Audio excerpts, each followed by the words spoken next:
So let me think of another way of reframing the question, which is based on my own life experience, which I thought is useful to share with you because I was a student of the department, not just being the department chair.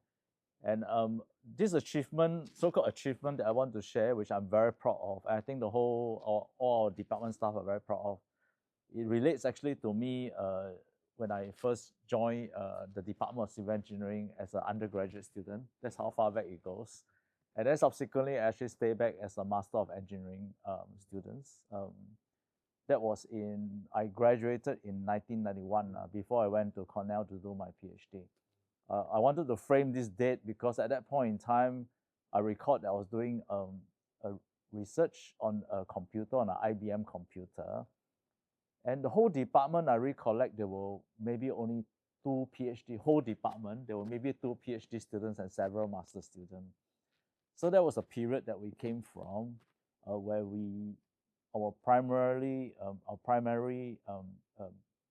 activities were actually centered around teaching. Our research was growing, but it wasn't, clearly if you talk about two PhDs and a couple of masters, clearly we are not we are not there yet. So this was a journey I wanted to frame how much the department has grown. In fact, also how the faculty of engineering has grown and also how NUS has grown, because I play a part in this journey.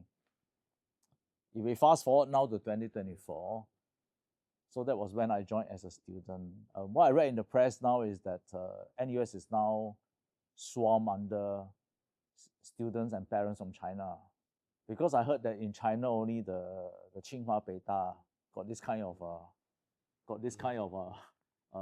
experience, and also in the US only the top universities at MIT, which I went 2 years ago, and they do have the same kind of parents and students, walking around, not so much tourists, but to inspire a student. Hey, this is a great educational institution. I want to draw this so that I can situate your question about not so much my achievement. I think it's a achievement of the department where during my time when I served as the HOD, it was quite a pivotal moment because the whole university actually wanted to be, to go from very well to being a great university. And I don't mean ranking. I know everybody likes to talk about ranking. This has nothing to do with ranking. One part that I played in, and some of the younger folks may not have recalled, although I think the more senior colleagues would have recalled, we actually went through this very interesting exercise called research benchmarking. I don't know how many people remember. It was actually chaired by Professor Ko Chang-yi. I was the head of the department. I asked him to help me because Prof Ko is one of our top researchers in the department. So he checked this research benchmarking exercise with a few colleagues. What was so interesting at that point in time, and this was a university-wide activity, but we did very well because this was the first time compared in the past when we were doing what we call bean counting. You write like 10 paper, very good, or you write paper in certain journal, very good. But this report, I think I would count as a fairly important milestone because we did a very holistic exercise, like what do we need to do for the department to be seen as great, that we are contributing to society at large. Our work is actually meaningful, whether is it in terms of scientific discovery, or in the case of civil engineering, which we like to share with all our students. Actually, actually the whole civilization depends on us. Because without us, there's no built environment, there's no clean water, there's no road. And so our impact to the community and society was very important. This exercise has stuck in my head because it was not one of those many committee meetings that I used to attend, but there was so much honest conversation. Firstly, regarding, are we there? We are not there. Who are the university? We call them aspirant. Who are the university that we look forward to join their ranks, and which are the university that we think are equal? And we did a very thorough study, which I'll not go through the detail. Looking at where we publish, looking at where our research goes to, whether we influence any policies in the government, what about industry? You know, did our research got applied in the industry? I think all of you know all this, but I just wanted to say that the exercise took 2 years. That's how serious it was. It involved the whole department, many meetings. So it wasn't decided by me. It was a full engagement exercise where everybody discussed openly how good we were. And that report, I think, is still around, if I'm not wrong. That provided a lot of clarity. Number one, it shows that we are confident enough not to think about, actually, this is a sign of your confidence, just to share with you. We don't start talking about the journal papers they have published, how many citations, all this. We were at a stage where we are ready to have such a conversation because we are a serious university. I think NUS at that point in time, maybe we were ranked in the, just to use that number, right? I think we were ranked in the 25 or something during that time. And then our department has always been one of the highest rank in NUS. I don't know whether you all know. We are ranked roughly in the tens, close to the 10th, if I'm not wrong. And after this exercise was over, I remember when in one of the report that I wrote before I stepped down, I think our department was ranked number 3 worldwide, not in NUS. We were the number 3 department in civil and structural engineering when I left the department. So I wanted to share this story because it's a story of maturation that people may not see. And this exercise you're doing is very valuable because it allows you to take stock from people like me who came in the very early years. Because I joined the department, I think, in the early 80s as a student, undergraduate. And I painted to you that journey that happens, that milestone that happens when I was the department head, very privileged. And you can see the big jump, And the second thing people don't understand, that besides this being a big jump, they don't understand how fast the jump was. So actually, if you talk to many of your friends overseas, everybody was so impressed by what we did. Actually, nobody has made that jump, that trajectory so quickly, And I think by now, as I said, the rest is history. That's why I talked to you 2024. How many people is coming NUS? I don't think, and I'm not saying it because I'm an NUS alumni, which I am, or I'm a past head of department. I'm just saying objectively that by now, the reputation of NUS is unimaginable compared to when I was a student. I cannot imagine this or even when I was a staff here. When I first joined NUS in the mid-90s. If I even go back to the mid-90s, it's unimaginable for people like me who went through the journey. So that to me is our collective achievement. It's not my achievement. I just give you all the historical point. Then maybe the younger people look at this video, they get a sense of the history and how much we have come through. So I thought I'd share this story. So I can have one thing that appears right on top of my head, and this is a very personal story. I recall when I was the head of department, I believe at that point in time, the environmental engineering group just joined us. So I won't go through the historical detail. If not, you'll be sitting here listening to me whole night. We were a department of civil engineering during that time, and then when I was the department head, we were already the Department of Civil and Environmental Engineering. So as usual, when you got two different groups of people coming together, it takes time for us to merge and work well together.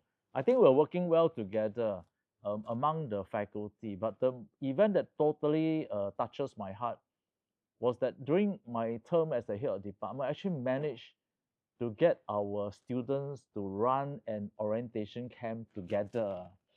Let me tell you that has been quite difficult because even the students, the civil engineering students, prefer to be by themselves. The senior, they make friends among themselves. Then the environmental group, they have their own identity. So it's an identity. I identify to be an environmental engineer. I identify to be a civil engineer. And during my time, there was this particular first event that because I was invited to their closing ceremony. And I suddenly realized that our environmental engineering students and civil were actually playing together. I don't know whether it sounds a lot to you, but it sounds a lot to me. They played together and at that moment when I sat there watching them perform, they even have all this funny, like, who is the most handsome guy, who is the most, the Miss, Miss and Mr. CE.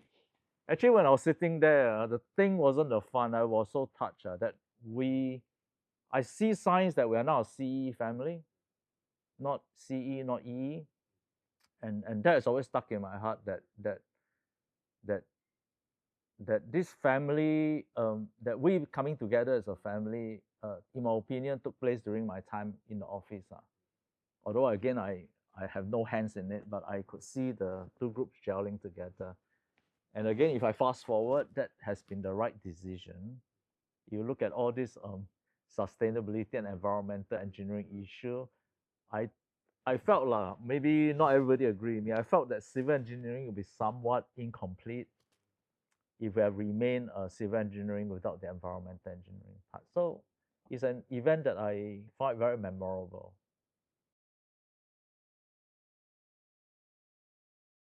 Your question is very good. In fact, I'm glad you posed that question. In fact, that question can be viewed in several ways because it's not, firstly, at the highest level, it's not even civil engineering student, although I'll get down to that. Because now that I'm working at SUTD, I have a chance to look at things in a very interesting perspective. Because SUTD is interdisciplinary, and we are kind of like very good in terms of solving the very large problems. So you need to integrate different disciplines together. Of course, one of the biggest things that I'm spending sleepless night now, which I'm sure all the colleagues here are feeling the same way, is the speed that the emerging technologies are coming. And one of the biggest emerging technology will be AI. I don't see it as a challenge, but I see it as a way of thinking how we can actually use AI to enhance what we are doing now in a very, very big way. And the best way I can describe to you all is to refer to the Turing test.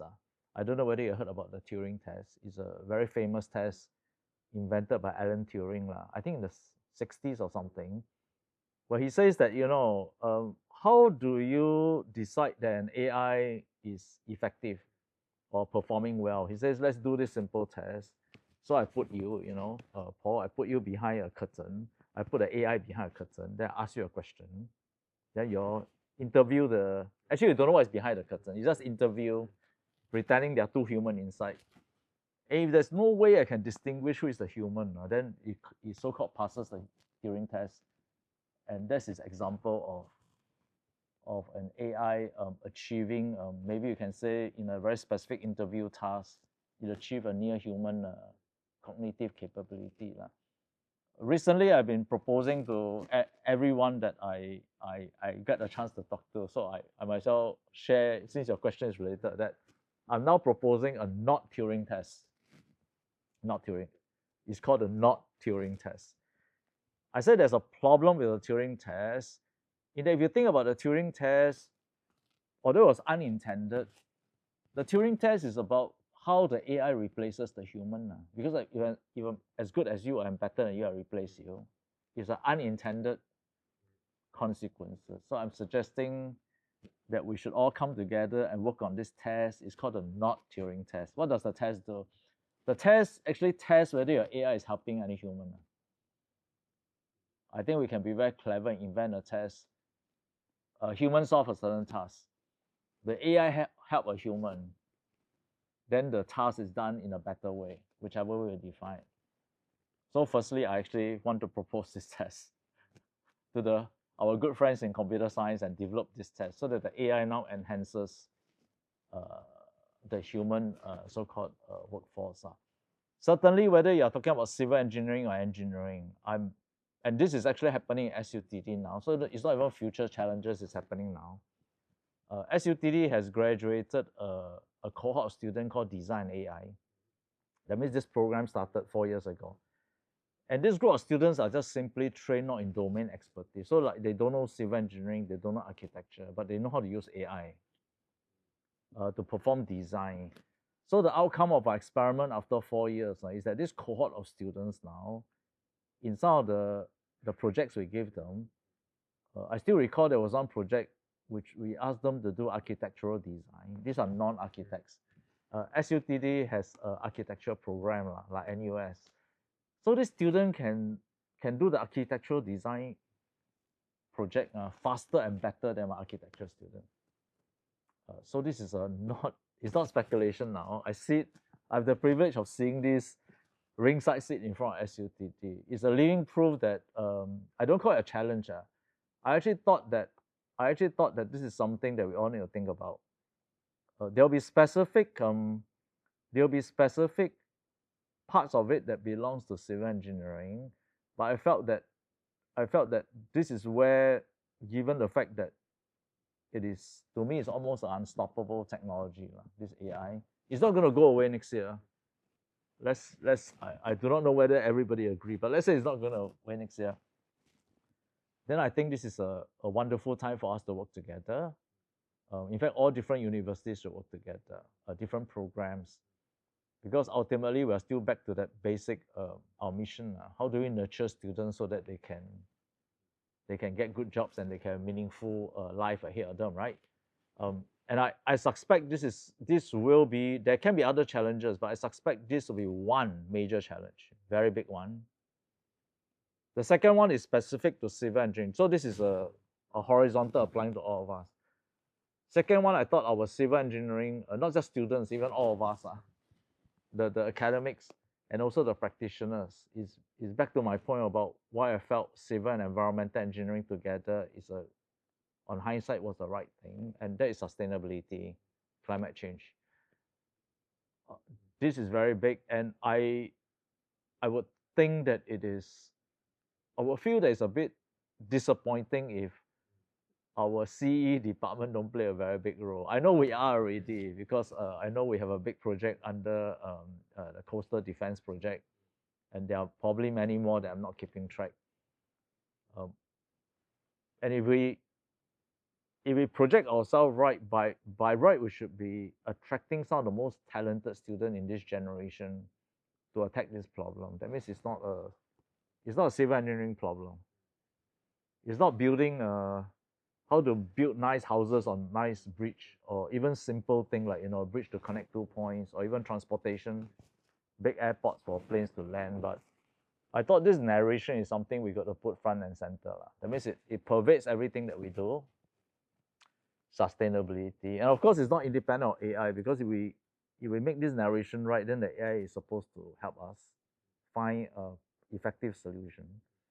Off the top of my head, I can just think of this too, which is already very exciting. Any student that position themselves at the intersection, able to use AI, they can do it to solve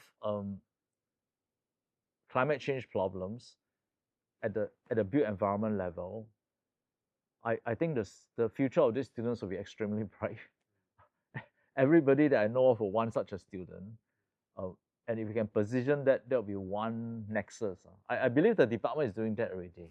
So there'll be one nexus that, instead of calling it a challenge, I actually see it as the opposite, your question. Because I don't know whether you heard about the word, the greatest generation. This word was given to that group of 20-odd-year-old who fought in World War II. They were the greatest generation because without them, there was no free world. They put their life literally on the ground. They fought. They got killed. A lot of them got killed. And then because of that, the free world won. And then we secure this post-war World War II world. Again, it's undeniable that many people benefited from this world, just looking at your simple lifestyle. So I'm now thinking that our student now, that this cohort now, I think they got a chance to be the greatest generation. Because if they can come in and get inspired by us, they solve it or make a dent. You cannot tell me that our ability to slow down climate change or even make a partial dent, because then they secure the future for the next generation. So it's a bit like fighting World War II all over again. Equally an impossible battle. Looks like you're going to lose. I don't know whether you read World War II. I'm a military historian. And if you read the books, I think there were many points in time where I think maybe history will turn out differently. And people cannot imagine what happened if history turned out differently. All these wonderful things, tomorrow you can go Changi Airport, get a ticket, fly to another country. So this basic freedom won't be there if they lost. Just to use a simple example. And I just want to use that word that instead of challenges, why don't we tell the student they can be the greatest generation? Because the problem is right at their doorstep. That's what I'm thinking.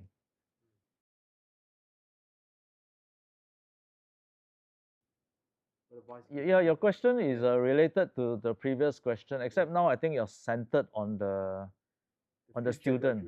Yeah, so it's so that's the way I interpret your question. You're now centering on that student who either they have graduated recently or they're about to graduate, that cohort.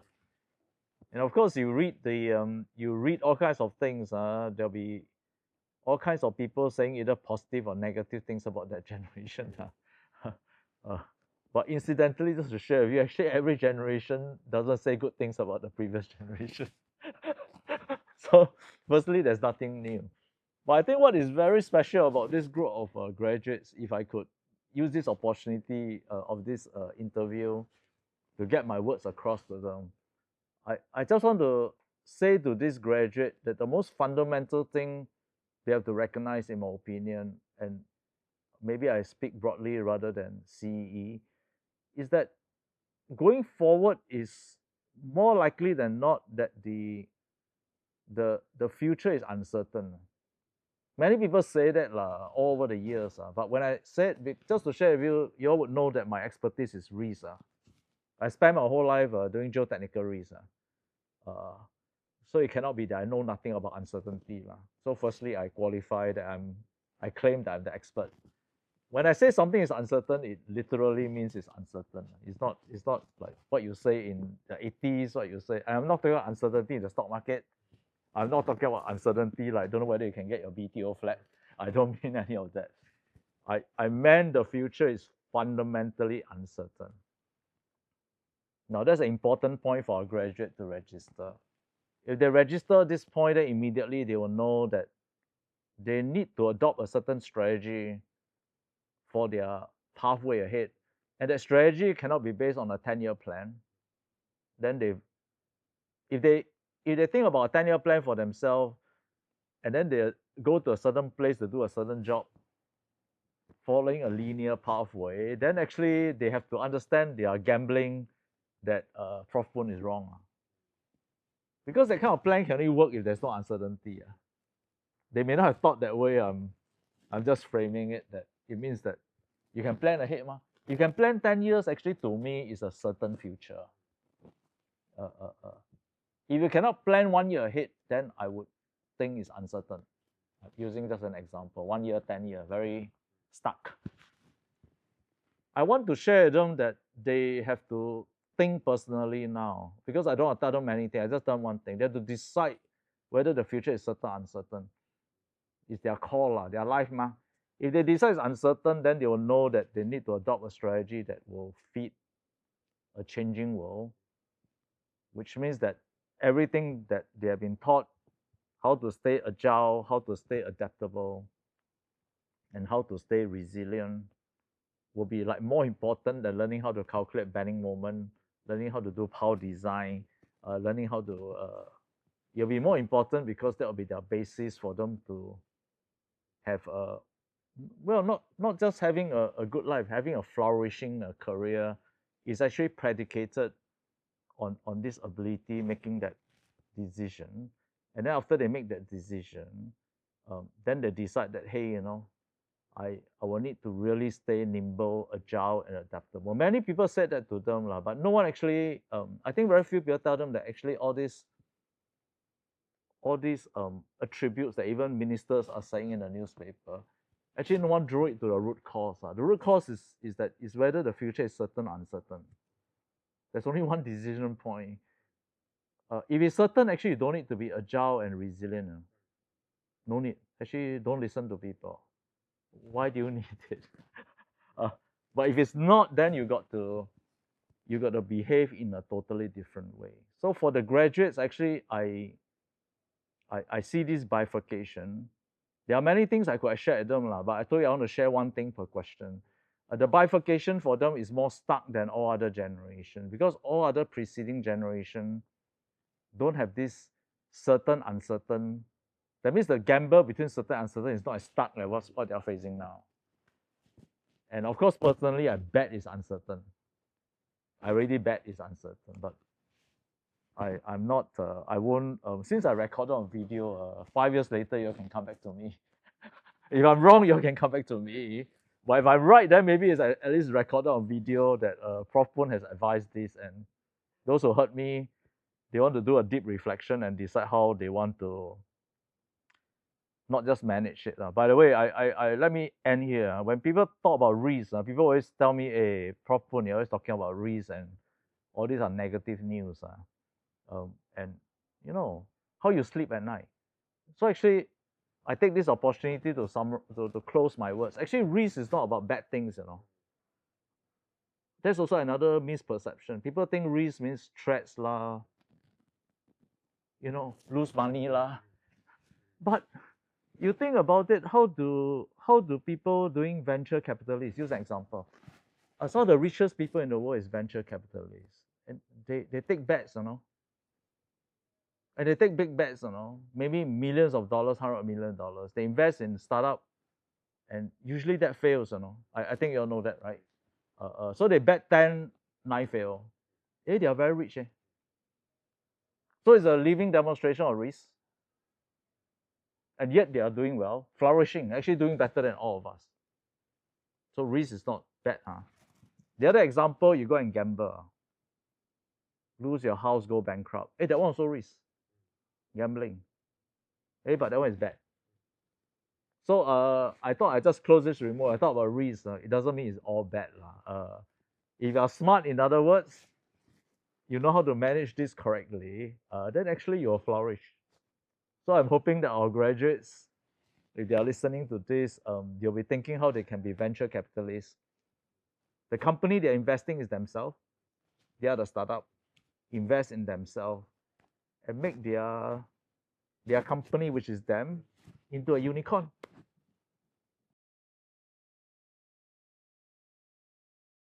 So maybe I can start by saying that I am actually a product of CEE. I literally grew up here, as I've said, as an undergraduate student.